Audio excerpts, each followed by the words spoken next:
Teh Ayu dan Teh Ira dan Teh Ayu, Teh Ira, satunya Teh Isun. Teh Ira, Teh Ayu, Teh Isun tuh satu ini sobat. Yang orang Cirebon ngerti ya? Teh Ayu, Ira, Isun tuh tiga sekawan. Yang orang Cirebon ya, Teh Ayu, Ira, sama Isun tiga sekawan. Kalau main bertiga kemana-mana ya.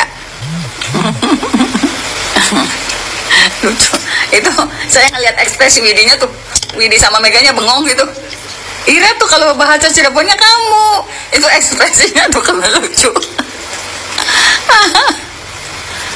Cantik, Vina tuh cantik mukanya. Kalau saya lihat fotonya cantik. Jadi siapapun yang ngomong Sudirman ada di hotel, saya ajak berantem, serius. Saya ajak berantem deh, saya sih nggak peduli tim sendiri atau bukan. Saya ajak berantem. Orang kakaknya apa pada ngenes. Di beda Sudirman enak, Sudirman, saya ajak berantem, saya sih nggak peduli, nggak kenyang-kenyang dia tuh ngurusin berkontroversi dengan saya tuh, udah bagus juga masuk. Ya, kalau informasi dari pengacara yang ditunjuk Polda, Sudirman itu ada di Mabes. Tapi kalau keluarganya mau meneong harus cuma ibu atau bapaknya yang nggak bisa ngomong. Di Polda, bukan di Mabes, di Polda. Itu kan saya juga takut tuh Sudirman kenapa sih masih susah banget gitu misalnya ngembaliin Sudirman ke ini. Ya Allah, ini anak kenapa ya, diapain ya, karena pada tanggal 23 Mei 2024 Sudirman curhat ke kakaknya, dia disiram air panas di Polda, disuruh ngaku kenal Peggy gitu. Dan si Sudirman sehat ya apapun kondisinya. Kita udah komunikasi, Pradi juga sudah komunikasi sama keluarga, sama pengacara Sudirman yang ditunjuk Polda, tapi kekeh nggak boleh ketemu. Katanya kalau ketemu orang tuanya doang, itu pun harus seizin penyidik Polda Jabar. Nggak ngerti saya Pak Wils yang disebutkan oleh Beni kakaknya Sudirman, katanya berhubungannya dengan pengacara yang ditunjuk Polda, namanya siapa? Cuman saya nggak ngerti dia dari mana. Ya nanti saya mungkin minggu depan lah, mumpung proses akad kan tinggal nunggu. Saya tinggal mikirin Sudirman. Saya udah komunikasi sama Pak Jan, udah berkomunikasi sama Bu Wibi, dengan Pak Jutek, udah komunikasi masalah Sudirman. Nggak ada, saya sih pokoknya gini lah, masalah DPO dari dulu saya nggak pernah komen, karena saya dari dulu punya keyakinan ini kecelakaan, titik gitu.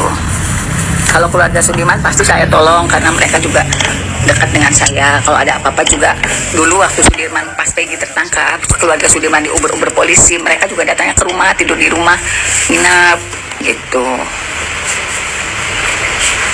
Ya, memang waktu Peggy tertangkap, Sudirman disiram air panas, disuruh ngaku Peggy pelakunya. Ada kok, saya bisa buktiin, nggak sekedar ngomong kok. Kalau saya tuh orang kampung ya, orang Cirebon, orang kampung.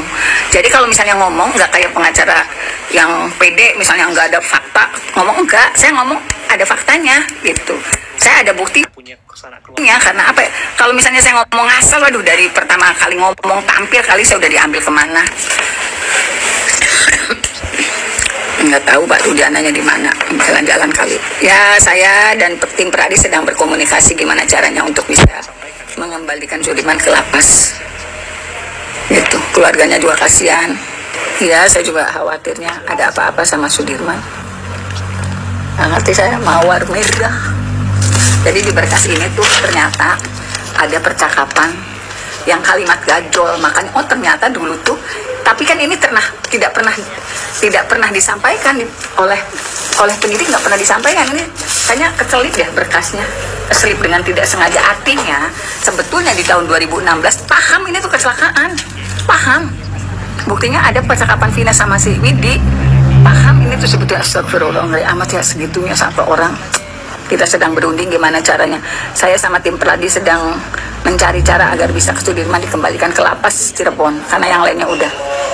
Ya dari dulu mereka tahu kecelakaan, karena ternyata HP-nya Vina dan Widi itu udah ada di dalam berkas. Tapi dulu itu nggak pernah tahu itu nomor handphonenya siapa, karena nama Widi sama Mega kan nggak pernah muncul di 2016 gitu. Awalnya kecelakaan ditangani Polsek Talun, jadi anggota Polsek Talun sebetulnya sudah bekerja dengan benar. Termasuk waktu di persidangan, di anggota Polsek Talun itu ngomong, ngasih tahu berkas dia menolak karena berkas yang dikasih tahu majelis hakim ke Polsek Taru itu pembunuhan dan pemerkosaan. Nggak mau ngakui anggota Polsek itu bukan kami yang bikin gitu. Bener, sebetulnya udah ngotot waktu itu anggota Polsek Taru itu kecelakaan gitu. Dia sengaja disembunyikan. Ya itu gini loh, itu sperma itu diketahui setelah 13 hari Vina dimakamkan. Itu makanya jadi perdebatan. Sementara kata saksi ahli, sperma bisa bertahan di dalam ruang, bukan di tubuh manusia ya. Di dalam ruang itu hanya 10 hari. Misalnya ditaruh di atas air, ditaruh di atas tempat gitu. Tetapi di dalam tubuh manusia hanya 3 hari. Nah, sperma itu diketahui ada sperma setelah 13 hari dimakamkan. Saya nggak ngomongin Linda lah, soalnya Linda tuh nggak ada di sidang. Nggak boleh, fotonya tuh ada gini, itu mukanya bersih, cuman ada baret garis di sini sedikit, terus ada darah di hidung, karena kan dia memang benturan kepala jadi kan perdarahan. Tapi saya nggak boleh ini, takut kena saya. Kalau foto kecelakaan pas prak itu ada, tapi kalau foto di rumah sakit nggak ada. Saya punyanya foto-foto di rumah sakit. Foto-foto di rumah sakit kalau di kecelakaan kelihatan loh. Kalau di dakwaan itu terjadi penusukan di perut, padahal foto di kecelakaan juga kelihatan bersih itu itunya. Kalau foto kejadiannya, kalau pas mereka ini ada di internet ada, jadi itu kelihatan jaraknya dekat. Jadi gini loh, sebenarnya saya banyak diskusi masalah kecelakaan. Kenapa sih waktu dulu saya dipanggil ILC waktu Pak Karni Ilyas, ini sebenarnya kecelakaan atau saya bilang Pak ini kecelakaan, tapi apakah kecelakaan tunggal atau sebab lain? Kenapa saya nanya kayak gitu? Karena waktu itu saya belum ketemu jarak korban perempuan dengan lelaki itu terlalu dekat. Kalau misalnya ngebut pasti terlempar jauh. Itu sebenarnya yang jadi pikiran saya tuh itu. Maksudnya diskusi saya dengan beberapa kepolisian dari lantas itu, saya kan bawa kemana-mana berkas itu nih, posisinya begini saya bawa fotonya. Kalau misalnya ngebut pasti kelempar dua-duanya. Nah itu kan nggak kejawab. Nah kejawabnya setelah ada keterangan dari Pak Ismail, kalau ngelihat tapi ada jempingnya, zigzag dulu baru jemping. Dari situlah oh pantesan ini kejawab. Selama ini saya pusing mikirin kenapa jatuhnya korban terlalu dekat, ternyata memang jemping gitu. Akhirnya ketahuan. Ya ugal-ugalan terus jemping. Nah jempingnya itu yang bikin jatuhnya korban itu. Tim Tama terima kasih. Jempingnya itu terus nabrak tiang, badannya yang nabrak tiang, kena ini ya, depannya gitu. Dulu tuh saya kan tahu posisi korban nih, tangan Vina di sini, Eki di sini. Itu tuh jadi PR buat saya, tuh jadi PR. Saya tanya kemana-mana ke anggota Polres di luar Cirebon ya. Ternyata itu kalau misalnya kecelakaannya karena kondisi kecepatan tinggi pasti kelempar jauh. Yang kita pusing itu jaraknya tuh dekat, jarak korban laki-laki sama perempuan tuh dekat. Kejawabnya baru sekarang di 2024 setelah ada saksi yang menyatakan zigzag dulu terus jemping, pas jemping nabrak tiang. Akhirnya itu yang akhirnya saya yakin ini kecelakaan tunggal gitu. Enggak, itu bentuknya baru. Tapi kalau dulu tuh saya masih mikir apa ini anak dikejar gitu. Tapi saya yakin itu kecelakaan karena kalau lihat muka luka-lukanya bohong banget sih. Siapa? Suroto ya. Suroto ngomong mukanya hancur, lebam-lebam, bohong banget. Bohong. Sekarang kan udah ketahuan dia bohong banget. Dia belum tahu aja fotonya saya punya. Iya, sebenarnya gini loh, dulu sebenarnya saya udah dengar gini loh. Kalau di Cirebon misalnya anak minum kan bau naga ngomongnya ya. Kalau di Cirebon gitu. Sebenarnya saya udah dapat informasi dulu tuh. Ini Bu anaknya kondisinya bau naga gitu. Waktu meninggal tuh bau naga. Tapi kan saya nggak berani ngomong. Masalahnya apa, nanti dibully lah. Masa orang udah meninggal ngomong-ngomongin. Ternyata kan sekarang teman-temannya ngomong. Apalagi di hasil visum masalah kondisi anak bau minuman itu nggak ada. Di hasil visum aku nggak ada. Gitu. Tahu kalau misalnya bau minuman tuh tahu. Cuman saya nggak berani ngomong karena nggak bunyi di hasil visumnya. Pokoknya masalah yang beredar sekarang tuh saya sebenarnya tahu, cuman kan gini, saya kondisi ada di pengacaranya terdakwa. Kalau saya ngomong banyak habis, saya ngomong fakta aja habis diomongin macam-macam, apalagi saya ngomong yang itu tidak tertuang di hasil visum. Nggak ada loh di hasil visum misalnya anak itu bau minuman, nggak ada. Gitu. Saya dulu nggak berani ngomong, sekarang berani ngomong karena teman-temannya udah ngomong. Sebenarnya saya tahu itu bau minuman. Ya kan kalau informasi temannya selain kalau dulu kita yang ngasih tahu ke saya bau naga, ngomongnya bau naga gitu. Ibu tahu nggak mulutnya bau naga? Ya, ada yang ngomong bau naga bu mulutnya. Cuman saya nggak berani ngomong di media kondisinya gitu karena pasti saya dibully. Saya tuh tahu, mohon maaf nih, sebelum Widi sama Mega bilang kalau Vina itu sering nginep di rumah temennya, saya tuh tahunya dari hasil sidang. Saya nanya ke bapaknya, Pak, biasanya anak kan jam 6 maghrib kalau perempuan belum sampai rumah kan dicariin, kok ini bapak anak jam 10 belum pulang nggak dicariin, bahasanya apa coba? Jawab bapaknya, anak saya jarang pulang ke rumah, sering nginep di rumah temennya. Kubrak, saya kaget gitu.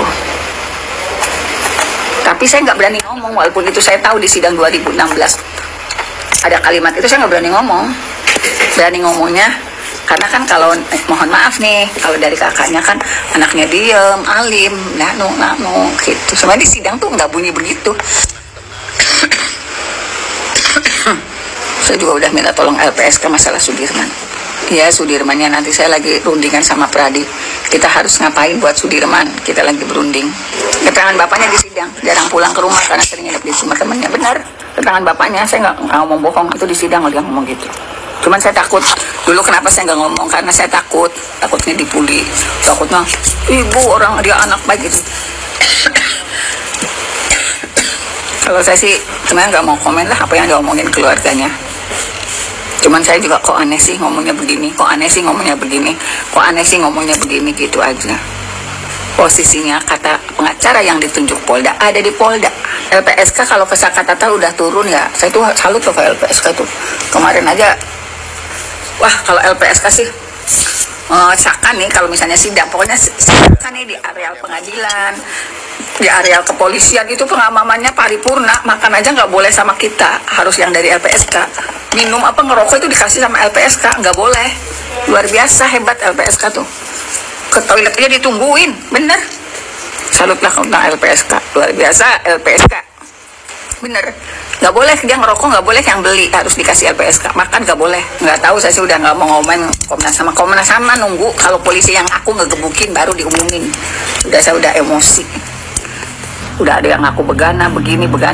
Komnas HAM nanti Bu, kami masih menunggu konfirmasi meminta keterangan dari Polres Cirebon Kota sama Polda Jabar. Kubrak.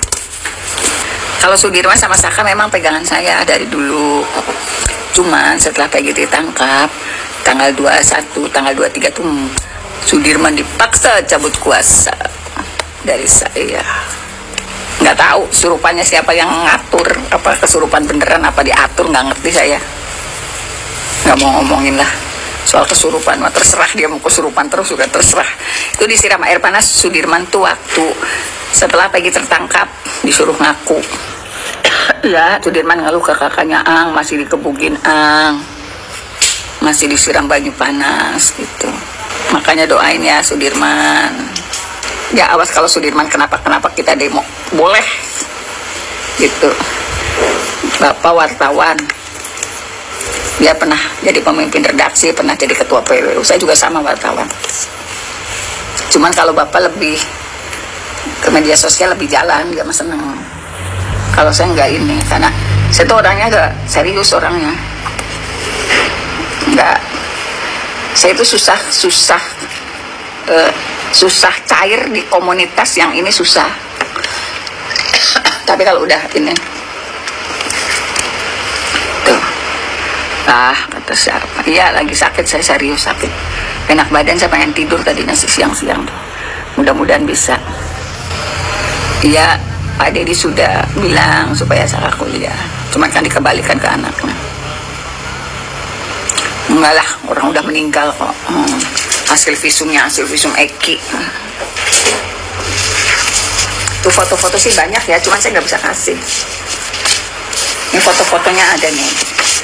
Ini foto-fotonya, cuman saya nggak bisa kasih karena ini fotonya tuh nggak bisa kasih, sayangnya nggak bisa kasih lihat. Cantik, saya nggak bisa kasih lihat karena ini foto-foto ini menjelaskan Vina kelihatan pakai pembalut, celana dalamnya rapi, kakinya jenjang rapi, nggak ada ini gitu. Terus Eki bagian perutnya kelihatan tidak ada penusukan gitu. Jadi ini foto-foto ini saya punya. Dan ini fotonya kondisi di rumah sakit. Di rumah sakit ini nggak pernah terbuka pada siapapun. Kalau misalnya dari dulu udah ada foto itu, akan kelihatan nggak pernah ada pembunuhan, pemerkosaan, nggak pernah.